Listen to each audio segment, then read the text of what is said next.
So my dad was a research biologist here at the U of A, and he told me about another scientist who was working on cloning people.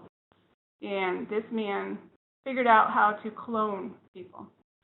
So he made a clone, and the clone had an imperfection. He only cussed, which was bad, right? So they had to figure out what to do with this clone. So the scientist takes him up to the top of Mount Lemmon, and he pushes him over a cliff. So appropriately, he gets pulled over by the police on his way back down and gets arrested. So what did they arrest the scientist for? They arrested him for making an obscene clone ball. So that little joke gets us past all of the little awkwardness that we may have.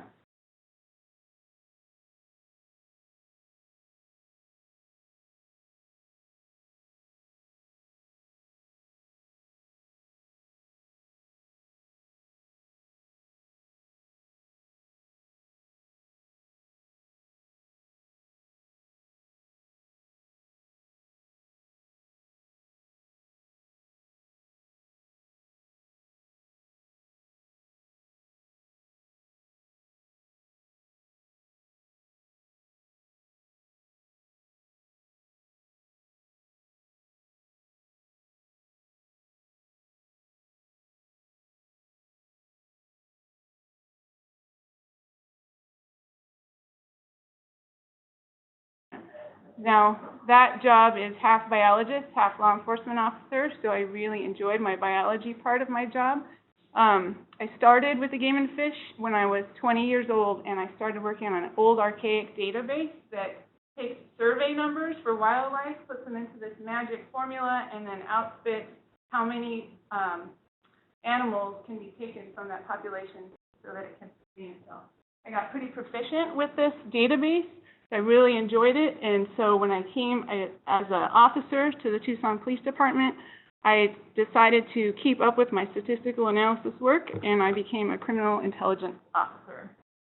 And we'll talk about that some more. There's just my two little badges, both dealing with wildlife, just one of two different kinds. So the Tucson Police Department's jurisdiction is broken up into 5 divisions. I had the Operations Division West, which is in the top left corner there, and I did criminal statistical data analysis for that chain of command, which meant all of my officers above me. And then they decided how to deploy resources from what I told them. This project focuses on the entire city, not just the West Division.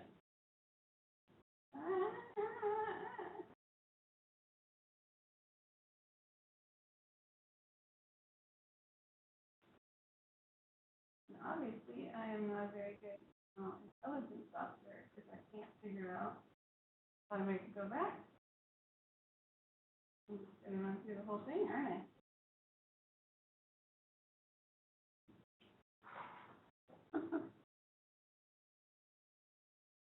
Oh, look at that. Beautiful. That's okay. That works now. So we came up with target operational planning, which was a kind of like a branch off of CompStat. CompStat was a program that started in the 1990s in New York City that had 4 components. Timely and accurate information intelligence is brought to the command staff. They decide what to do with rapid deployment of resources, and they use effective tactics, and then they relentlessly follow up with that, which means I brought them all of the crime stats from my division. They decided what to do with that. I identified any trends, and then we went and we followed up on that every week. We did that once a week.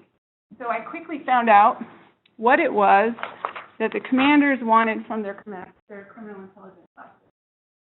And that's what they wanted. They wanted me to figure out where the suspects were right then, and they wanted me to solve it in an hour, which was obviously not feasible. So thank you, CSI. They have introduced unrealistic goals for not only us, but the public, too, because when you show up to somebody's house to do a burglary, they want you to solve it within an hour, because that's what happens on CSI. And I don't know if you guys have ever seen this, but they sit down at a little clear desk, and they have a clear screen in front of them, and the commander comes in and he says, oh, what's going on over there? And somebody goes like this to the screen, and all of a sudden it zooms in, and there's the suspect, and he's GPSed, and we go find him, and boom, we're done. It's not that easy. So that's where CompStat came into play. We wanted to get closer to that. After we had target operational planning, which was our version of CompStat we've done it for 15 years now. We've seen crime decrease steadily as we've done it. We decided that we wanted to do something a little bit more advanced. We wanted to do some predictive policing. So in August, we're all going to be trained in how to do risk terrain modeling, which is using risk factors.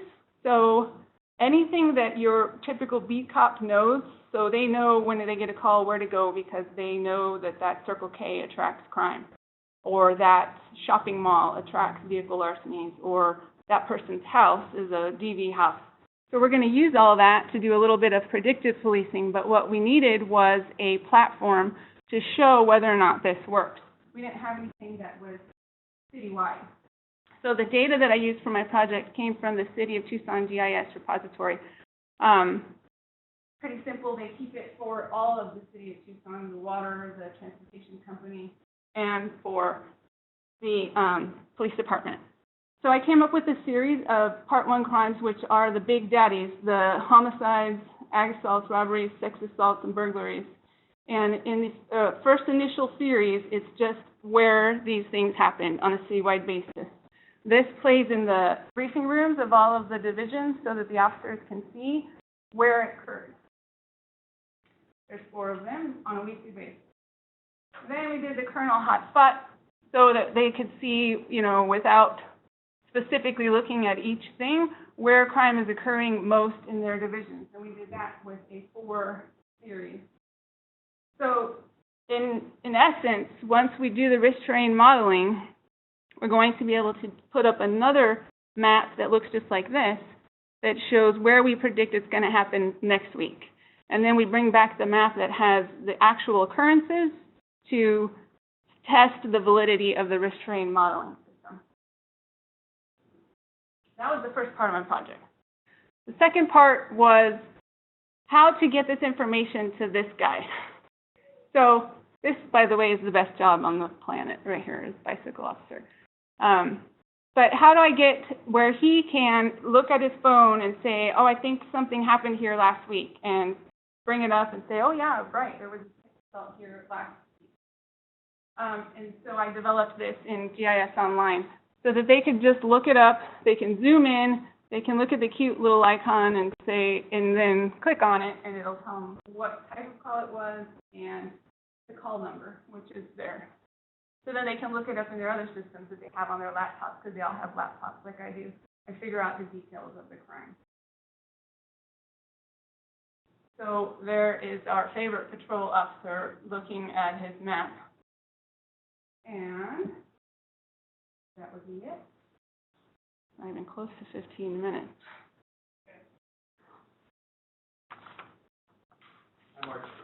Okay, so we can now open the presentation up to questions. So if anybody has a question, you can unmute your microphone and ask the question, or you can send either me or Iris a chat, and I can ask the question for you. Brian Cunningham here, fellow student. Just curious, your data, is it for just control information sort of database, like a SQL database or Access, or you just publish all the data? It is in a database that we can get from our ArcMap program. We have a link to it, and it's updated every 24 hours. So in our initial program that we had, the target operational planning, we were using a set of data that was a week old, which I failed to mention during the whole project. But now we're using data that's 24 hours old, so it's more accurate. Sure? Hi, David. Is this data is only for police officers use? Is there any public inside of this, people to see what the crime is like? There is. There's a. Annina, can I stop you for a second? Can you repeat really quick the question, because it's hard for us to hear if we're on the online format. Sure. Is there a public access to crime data so that people in the city can look in their neighborhood? Sure. There is one. It's called crimereports.com that the city contracts with, and they put similar data on their website, but it's data that we have filtered. So it's not anything that's like specific like this. Right. Yeah, but yeah, anybody can look at that. It's kind of like the SORT data on the DPS website. You can look up to see if there's a SORT offender living next door to you. It's the same thing. You can look at your neighborhood to see But that's what kind of what crimes. you did. That's not what. Correct.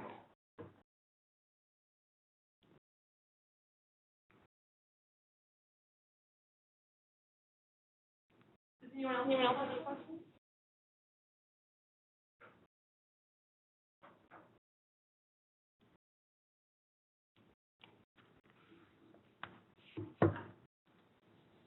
Any other questions?